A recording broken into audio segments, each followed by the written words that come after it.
Bonjour Frédéric Daruty. Bonjour Bertrand. On est ici chez Prisma Media Digital, PMD pour les intimes. Ça représente un étage de tout Prisma. Ça représente combien de personnes ? Alors c'est pas tout à fait un étage, c'est chez Prisma à peu près une centaine de personnes. Et il y a aussi une quarantaine de personnes qui travaillent en dehors de Prisma pour PMD. Donc 140 personnes sur combien au global ? Sur 1000 personnes, le groupe Prisma Media. Donc c'est pas très loin du ratio chiffre d'affaires finalement médias traditionnels, médias internet. C'est très très proche de l'objectif de chiffre d'affaires qu'on a pour cette année, puisqu'on souhaite faire 15% du chiffre d'affaires en 2014. Est-ce qu'ici, dans chacun des bureaux qu'on peut visiter tout au long des couloirs, il y a une rédaction qui est liée à chacun des titres ou pas en web ? Alors le principe chez Prisma Media Digital, c'est d'avoir des fonctions qui sont transverses, donc qui travaillent pour tous les titres du groupe, quels que soient les métiers, que ce soit pour le SEO, que ce soit pour le développement, que ce soit pour la régie ou toutes les activités de monétisation. Toutes les fonctions sont transverses et donc travaillent pour toutes les marques. Il y a aussi un labo qui n'est pas très loin, qui ne fait pas partie de PMD, mais qui est vraiment à 2 mètres de là, où on expérimente pas mal de choses, notamment sur le mobile, et ça vous sert, ça j'imagine aussi, non ? Exactement, donc il y a une entité de veille au sein de Prisma Media qui s'appelle Prisma Labs, qui est gérée par la DSI.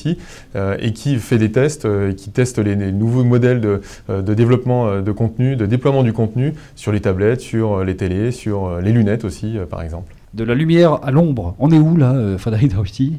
Alors on est arrivé dans le studio de Prisma Media.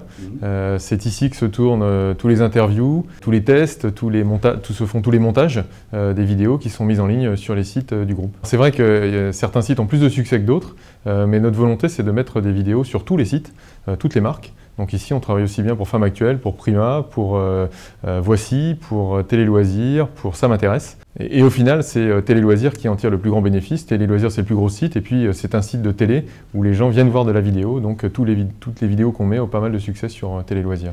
Votre vidéo star, c'est la Speakerine ? Exact. Depuis la rentrée 2013, la Speakerine intervient tous les jours et propose le programme du jour sur Télé Loisirs.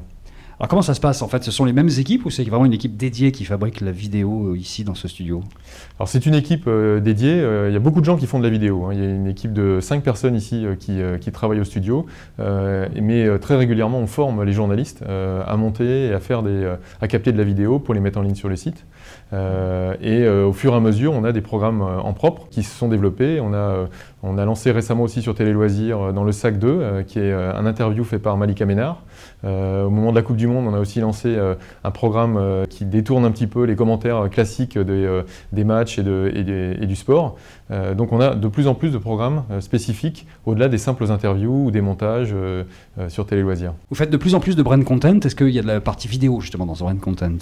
De plus en plus. La Speakerine l'a été notamment avec une opération pour Coca-Cola au moment des fêtes de Noël. Et les annonceurs nous demandent aussi non seulement de les aider sur du contenu écrit, sur des photos, mais d'intégrer des montages vidéo, de faire des interviews et d'apporter notre crédibilité, la crédibilité des marques et un support qui soit le plus ludique possible, et la vidéo s'y prête beaucoup. Est-ce que vous envisagez d'avoir à terme des vidéos payantes parce que vous testez aujourd'hui des contenus payants sur l'ensemble de la chaîne de production ?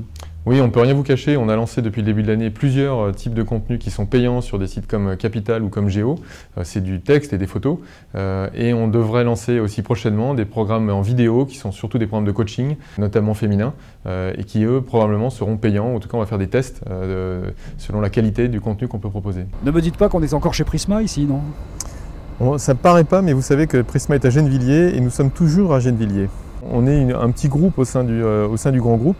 On a pour vocation à travailler d'une manière assez dynamique et assez en réactif, et en proactif aussi, mais on est aussi là pour donner des idées à toutes les rédactions et pour essayer d'insuffler ces éléments digitaux au sein des rédactions classiques. On regarde toutes les nouvelles idées qui peuvent nous permettre de déployer nos marques, mais aussi de grandir et d'apporter une croissance à un groupe qui est sur un marché qui est, tout le monde le sait, un peu chahuté, le marché de la presse. Donc on peut apporter quelque chose qui redynamise les marques elles-mêmes, mais aussi à travers de nouveaux leviers comme la monétisation mobile ou vidéo dont on s'est parlé. Parlons un petit peu de vous, Frédéric Daruty. Vous avez passé 4 ans dans cette entreprise, ça fait 4 ans que vous êtes là. Vous avez commencé dans la lessive un peu, enfin chez Procter & Gamble dans les années 90. C'est un monde différent quand même, non? Ah, mais vous savez tout, c'est incroyable. Oui, j'ai commencé dans la lessive il y a à peu près une vingtaine d'années. Mais on apprend beaucoup de choses en fait, hein, dans des métiers comme ceux qu'on exerce chez Procter. J'ai passé 9 ans là-bas. On apprend à vendre et on apprend aussi le marketing. Et ça, on l'utilise dans toute sa carrière. Chez AOL, c'est une expérience un peu différente parce que j'ai pratiqué AOL que du côté de la régie. Il y avait 2 métiers, hein, chez AOL, celui de fournisseur d'accès et celui de la régie.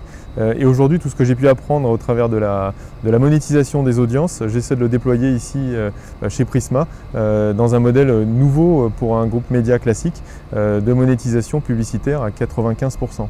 C'est quand même l'avantage de ne pas être en centre-ville de Paris, c'est l'espace que vous avez ici quand même. Hein. Oui, il y a au moins un avantage.